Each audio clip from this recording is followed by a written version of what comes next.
We're at the midway point in Season 37 of Ranked, and the meta has somewhat solidified after the recent huge patch with big buffs to sustain mechanics. If you're still wondering what heroes are now the cream of the crop, you've come to the right video. I'm going to be revealing to you the top 5 heroes of each role that high-ranked players in Mythic Glory and above are banning, proving how feared they are at the top ranks of Mobile Legends. Starting with the 5th most banned jungler, we have Fredrin. The Big Daddy has been slowly but surely rising in popularity, with the sustain meta giving him a slight boost to his power through his cooldown sustain build. Fredrin's constant low cooldown spamming of his skills provide a ridiculous amount of AoE crowd control and decent damage, making him extremely annoying to any enemy that he faces. He's also a solid pick into many assassins, since he's really tanky and can survive their burst damage, making him resilient against many popular meta jungler picks. One weakness of Fredrin is that he can be a bit exposed to early game invading, since he doesn't get his very important third skill to reduce his other skill cooldowns until he's level 4. So this is something that can be exploited by teams that are smart enough to take advantage of this. His early to mid game jungle clear can also be slow when compared to assassins, due to his low damage, which only makes it easier for enemies to invade you. However, if you navigate past the early game, Fredrin becomes an absolute beast, combining utility and damage into a single hero. When using his ult, make sure to watch the grey bar on his HP, as the damage is a lot higher when you cast it with a lot of grey HP. Enemies in the center of the ult also take way more damage, so try to use the CC effects from his other skills to lock the enemies and slam them with that ult. Coming in 4th on the top banned junglers list, we have Lancelot. He's also the top picked hero in the game now, as the other junglers above him are being banned a lot more, which gives space for Lancelot to be picked up more often. Top Lancelots are building him with more sustain and cooldown now, with items like Brute Force Breastplate and Queen's Wings being included in their builds. However, his damage is still really good even with this build, and he can still burst down squishies if you land your skills accurately. Lancelot's fast jungle clear speed with low cooldown dashes allows him to rotate quickly and join fights earlier than many other junglers. This allows you to easily snowball most matches and churn out fast victories if you're really good at him. And it's really hard to stop a snowballing Lancelot due to his high damage and mobility. The main weakness of Lancelot is his reliance on minions or creeps to activate the instant cooldown on his dash. Without them, he's forced to find dashes on enemy heroes, which exposes him to CC and damage. Even with the sustain build, he can still be bursted quickly if you are not careful, so make sure to limit reckless plays, even when snowballing. After being heavily adjusted in the recent patch, Amon has found his way into the ban list, coming in as the 3rd most banned jungler in Mythical Glory. With much quicker stacking of his shards now, it's a whole lot easier to play Amon with a hit and run playstyle. You'll not need to go all in as much as before his adjustments, as you can disengage and stack shards while invisible, and engage again pretty quickly once you have full shards again. This has allowed him to choose his playstyle to suit the situation, so he can be aggressive or passive when needed. There's actually many heroes that will find Amon extremely difficult to deal with, as his constant invisibility makes him untargetable, making him almost invincible against heroes that have no AoE skills. You can easily abuse this and just employ a hit and run strategy against enemies that cannot break your invisibility. Amon can also be played pretty aggressively early on, as his early damage is really good, so he can quite easily snowball, even against the top junglers. Amon's ult can also easily one-shot even the tankiest of targets in the late game, due to its percent HP damage. But make sure to prepare some ground shards nearby with your passive first, so you'll have extra damage when you out. Coming in as the runner-up of top junglers, we have none other than Hayabusa. This ninja has been pretty dominant as one of the top junglers for the last few seasons, and he is still dominating the minds of Mythical Glory players. Even after a nerf to his stack mechanism, Hayabusa is still a top-tier assassin, with high kill pressure on backline enemies that is difficult to avoid. His second skill into first and out combo remains one of the easiest and most penetrating backline diving tools that the game has to offer,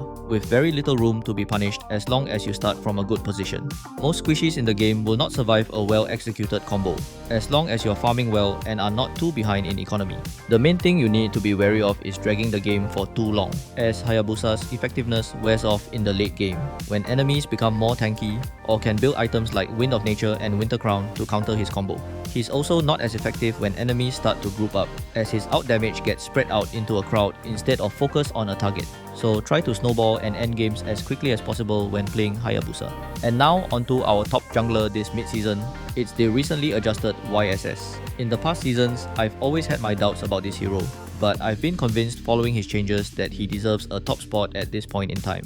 With a long list of advantages, including a low cooldown global vision tool, high AoE and single target damage, super fast jungle clear, and a low cooldown dash that also has CC immunity, it's easy to see why YSS is so highly rated among the top ranks. In fact, he's the most banned hero out of all the heroes in the game right now, showing how much Mythical Glory players don't want to face him. YSS is simply the most overtuned hero right now, as he just combines so many positive traits into a single hero, and it's just a matter of time before he's going to be nerfed. Boasting one of the fastest jungle clear speeds, games with YSS easily spiral out of control very quickly, as he'll easily snowball and delete almost any enemy he encounters. His ult can now deal massive amounts of AoE damage that will melt even tanky targets, and his skill 1 can easily be spammed for CC immunity and repositioning, as long as you're constantly activating his passive. With a global vision reveal, he can also scout ahead of time while taking objectives to ensure your team has all the information they need. YSS is simply the strongest jungler in the game now, and arguably the strongest hero this mid-season meta. Moving on to the mid laners, we have the 5th most banned mid laner, Jusin. With her constant crowd control, it's hard to imagine that this super annoying lantern woman will ever be pushed out from the meta. She especially punishes lineups that lack high burst and dive, as she can just kite enemies for days if they cannot reach her. And once you get Clock of Destiny, she becomes even more difficult to kill. However, since the ranked meta now still favors assassins that can dive and burst her quickly, her kit is still not the most optimal at this time. She'll also find it difficult against them, as they can move out of her range easily to avoid her CC chain. She'll still be extremely annoying for any enemy that doesn't have an assassin level of mobility, which explains her spot on the top 5. Coming in at 4th place, this is not too surprising for players who've suffered the most humiliating backdoors at the hands of this super annoying hero. Chang'e isn't the most obvious hero that should be appearing on this list, but being the 36th most banned hero among so many options does speak volumes about her impact on the minds of Mythical Glory players. After the buffs to her ult cooldown, she can now spam it pretty freely, even without specifically going for a cooldown build. This allows her so much flexibility and options, as her ult is really quite powerful for clearing waves, stealing enemy buffs, and providing long distance damage to enemies. While many players will opt for an attack speed build and focus on split pushing, I actually don't believe it's optimal for her. I still prefer going for a magic build and truly flexing the power of her recent buffs. Chang'e also has a really annoying counter in Lolita, who can literally reflect all of her attacks, so it's pretty important to get that banned when you are planning to play Chang'e. Next on the list at 3rd place is a really oppressive mage, and highly deserving of a top spot. Pharsa is one of my personal favorites this season due to her massive long-range burst and quick rotation speed. Her ult is so powerful that it can literally two-shot most squishies in late game, and there's really nothing they can do other than playing extremely safe and staying out of range. A fat Pharsa is nothing short of a bully, so opposing mages and marksmen just have to accept that they have to build tank items to survive, or get two-shot every time they get into range. However, Pharsa's main weakness is that she is fixed to the same spot while casting her out, exposing her to diving enemies like assassins or fighters that will definitely be targeting her. It also makes her an easy target for mages like Kadita, who prefer stationary targets to easily unleash their combos. Despite this weakness, it'll still be difficult to reach a Pharsa who has good positioning, thanks to the insane range of her ult.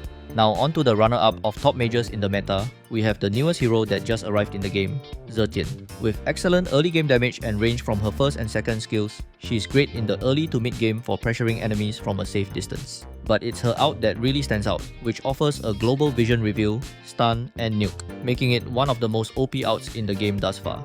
The developers balance her out with a super long cooldown though, so going for more cooldown stats is important for her.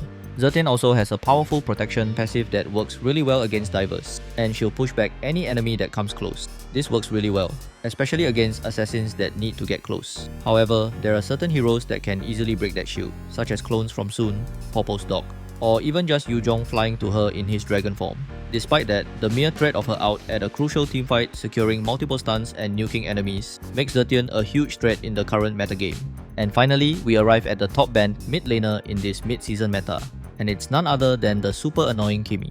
Following her revamp, Kimi has been tearing up the ranks and easily became one of the most banned heroes in the game, with her now standing at the number 8 spot amongst all the heroes. Without counters to her, Kimi is near impossible to stop, as she's just relentless with a potent mix of AoE CC and damage. Even if an enemy reaches her, her first skill gets her out of range easily, and she'll just continue kiting them. Outside of her damage, Kimi also offers Tigreal levels of setup with her ult able to group enemies up from range. Although the range of her ult has already been nerfed, it's still extremely potent for setting up fights for her team. However, Kimi does have her weaknesses, and Lolita is her main nemesis as she can reflect all of her attacks. Kimmy also doesn't have the longest range on her basic attacks, and she does need to stay nearby to output her damage, so she can be outranged by other mages or marksmen like Farsa or Layla. But with sufficient support from her teammates to negate these weaknesses, Kimmy is definitely deserving a top spot on the mid laners ban list. Now let's move on to the most feared gold laners this mid-season. And the latest entry to the list is the newly adjusted Leslie, coming in as the 5th most banned gold laner. Leslie received several buffs to make her more suitable to build penetration items, allowing her to convert those stats into crit damage. She's now able to use Malefic Gun to extend her range, letting her reach enemies from even further than before. With her new build, her full combo can easily burst down both squishies or tanky targets alike, and this has given her a new lease of life in high ranks. However, she's still very item dependent and will fall behind really hard if your team is losing. She also lacks AoE damage, and this can be detrimental during big team fights, which is probably why her overall win rate is still very low. Next, we have Granger as the 4th most banned gold laner. In the right hands, Granger remains one of the most oppressive snowballing gold laners out there. His constant poke provides high damage pressure, usually leading to the opposing gold laner having to play defensively in the early game. Once he gets Sky Piercer and stacks up, it's also really hard for enemies to play on the edge, as his super long range out will always threaten to execute them if they try to stay in fights with low HP. Once he has high passive stacks, he can also spam his first skill constantly, making his dash cooldown really low too. This allows him to kite enemies constantly while outputting solid damage. However, if he falls behind early, it can be really difficult for Granger, especially if you're playing in solo and your team doesn't funnel minion and creep kills to you for more passive stacks. Despite that, Granger still remains one of the top gold laners for his powerful early and mid game. I've long praised this marksman as the queen of gold lane, and she has solidified herself as one of the top gold laners in the minds of Mythical Glory players in the last few seasons. E-Retail continues to retain a high ban rate, as well as a high win rate in Mythical Glory, which is in large contrast to that of the previous two in the list. Her ability to move while attacking directly counters many of the top marksmen such as 1-1 and Granger. Further to that, her first and second skill makes her formidable in the early game with high poke damage, giving her a solid laning phase. This allows her to transition into late game smoothly for most matches. She still does have a slight weakness, which is her mid-range, making her more exposed to attacks from enemies. But this is mostly negated by her constant mobility, allowing her to reposition easily during fights. Overall, her kit is the most consistent among all the gold laners, making her a superb choice to main if you're looking to play gold lane. Coming in second place of the most banned gold laners, we have an unorthodox choice which is not a marksman. Freya is a fighter that not many players consider a gold laner, but she's actually pretty common there at much higher ranks. This may seem crazy, but if you've been at the receiving end of a Freya gold lane, you might start banning her as well. She's also played in the jungle nowadays, and she currently has the 4th highest win rate in Mythical Glory, showing just how powerful she is. Freya's main gimmick is her unstoppable power when played well and supported by the team. You'll often see Freya snowball out of control and start to mow down turrets, one after another right from the early game. It's not too surprising in matches where Freya is picked to end in less than 12 minutes, as she can take on multiple enemies and burst them down within seconds if she's really fed. And her high ban rate in Mythical Glory shows just how highly she's regarded by those players. And finally, we have the most banned gold laner, and personally she's my highest priority ban or pick hero when I play ranked. 1-1 is insanely powerful right now, and this is evidenced by being the 2nd most banned hero in Mythical Glory, with only YSS being banned more often. 1-1's passive allows her to dash after each basic attack, making her one of the most mobile heroes in the game. Combined with her second skill having CC cleanse, it makes her one of the hardest heroes to lock down, while also being one of the best at chasing down enemies. Her powerful ult, while not the easiest to unlock in messy teamfights, allows her to become completely immune while dishing out huge damage, and this is often a game changer in teamfights. Further to that, she can beat almost every marksman in the laning phase, with Inspire and her ult being important keys to that. You'd almost be forced to pick Clint or Brody to somewhat handle her early game power, as they're able to deal solid burst damage to her from range. However, 1-1 is still pretty squishy, so long range burst is her main weakness. She can be shut down easily by a good Farsa, and she can still be locked down by specific CC tools, like with Akai or Franco.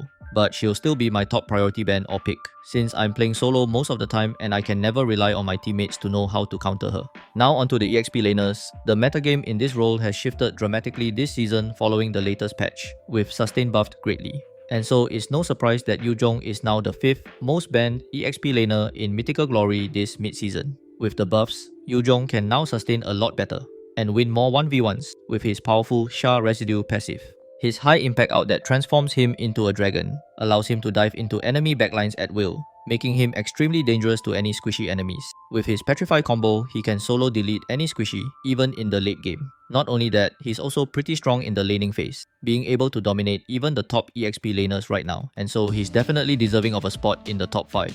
Next, we have another EXP laner with high sustain, and also got personal buffs in the latest patch. Arlott can now go with a semi-tank or even full tank build and still deal decent damage, especially against squishies. He's really solid during the laning phase, with high damage and sustain through the constant reset and usage of his second skill. His ult is also extremely valuable late game, being able to set up fights for his team, especially if you combine it with Flicker. However, one thing I must point out is that Arlott is much more suitable to be played in a pre-made team, especially if you're going with a tank build. I've tried him out in both solo queue and pre-made, and he's much better when the team can be relied upon when you engage. His full commit kind of playstyle just doesn't suit solo queue as much, where communication is minimal. Moving on to the third most banned EXP laner, we have the recently revamped Glue. With his renovated playstyle, he can more easily unlock his ult and latch onto targets. This makes it a lot easier to play him, which has made him much stronger. Glue has always been pretty good in the laning phase, thanks to him being able to constantly lock down targets using his first skill refresh. This allows him to get easy first bloods, especially when the enemy doesn't understand his skills. However, when the enemy does understand how Glue works, it can be a lot more difficult to land his first skill constantly, as they'll do their best to kite their way out of it. But with the first skill Flicker combo helping to surprise enemies, you should still be able to land your skills on key targets to activate your ult at the crucial moments. When that happens, it usually leads to a guaranteed kill, which is why Glue is so highly rated at this moment. Next, we have the runner-up of most banned EXP laners, and we have one of the most buffed heroes in the patch. Lapu has become a dominant force in EXP lane thanks to his recent buffs, and ranks as one of the most picked heroes right now, sitting at 9th place. He's really solid during the laning phase, and extremely potent during teamfights. His ult has so many CC immunity frames now, it's really hard to stop his rampage. And the thing is, his ult has such a low cooldown, he can even cast it twice in prolonged teamfights. And with the buffs to sustain in the recent patch, Lapu is almost unstoppable if he gets a snowball going, with high dive potential, CC, sustain, AoE damage, and CC immunity packed into his kit. This is why this guy is so highly prioritized by high-ranked players this mid-season. And finally, we arrive at the top banned EXP laner right now, and it's none other than the super oppressive and annoying Uranus.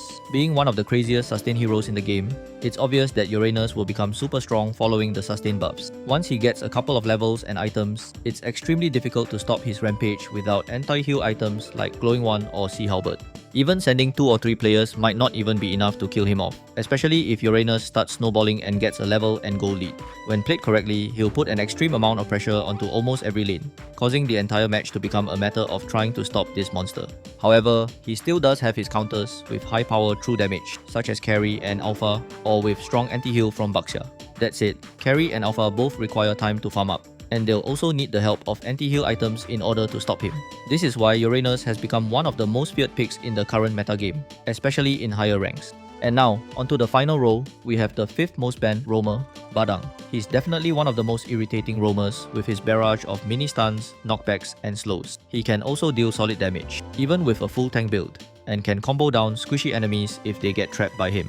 He's also really solid against assassins, as his continuous mini stun combo can lock them down long enough for enemies to finish off. With a full tank build, he'll also be sufficiently tanky to frontline for his team, all while still offering plenty of peel with his first and second skills to help protect his teammates. Together with Flicker, he can combo it with his second skill to surprise enemies with the extra reach, making him a strong engager for teamfights. However, make sure to practice the combo before doing this in rank, as it's really easy to mess up. Similar to how the best EXP laners have changed due to the sustain buffs, healers have also become a high priority in roam. Angela is now the 4th most banned roamer, thanks to her providing insane sustain, especially to whoever she decides to out on. This works really well if you have at least a reliable duo to team up with, as she's able to focus her efforts on that target. Angela provides a crazy amount of shielding and healing, especially if the target you're outing also decides to build Oracle. Whether it's an assassin, fighter, or even a marksman, they'll all benefit greatly from Angela's ult helping them to survive. And since her ult is global, she can be helping a teammate on one side of the map, and suddenly make it a 2v1 out of nowhere when the enemy least expects it, making her one of the most powerful roamers right now. Coming up as the 3rd most banned roamer, we have another support hero in Diggy. Diggy has a low pick rate here, as he's usually picked up as a counter against hard CC, like Tigreal and Atlas. That would also explain his high win rate, since he's usually used only in favorable situations. Diggy's ult completely negates the setup game plan of such heroes, since he can help the team become immune to CC for the duration of his ult. The high ban rate obviously tells us the story of how annoying he is for Mythical Glory players, as Diggy alone can completely destroy their plans. In addition to his ult, he is also really good at providing vision with his bombs, and his second skill pullback is also really annoying to assassins or low mobility heroes. Next, we have the second most banned roamer, and it's none other than Kalaya.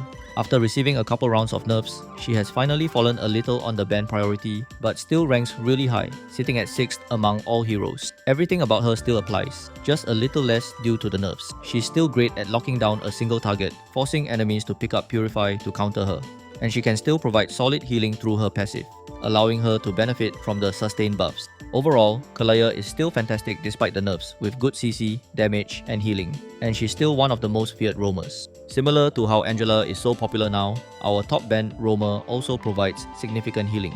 But instead of focusing on just one target, Florine can provide massive healing to the entire team with her global ult. Because of this, Florine can impact a teamfight more in a full pre-made team than the single target nature of Angela. However, the drawback of Florine over Angela is that she's unable to hide inside a teammate, so she does get exposed at times during teamfights if her positioning is not perfect. That said, her healing is so great that it can really turn teamfights around instantly, even with anti-heal applied on your teammates. This is why she's highly prioritized in the higher ranks of the game right now. Her ult also temporarily boosts the sustain effects of all allies, which means that she's really good when paired with other sustain heroes like Lapu and Uranus, making her one of the best heroes to take advantage of the sustain buffs in this patch. And that's all of the top heroes for the mid-season meta of Ranked Season 37. I hope you enjoyed the list and perhaps decided to pick a couple of these heroes up for your ranked games as well. With that, I'll catch you guys in the next one.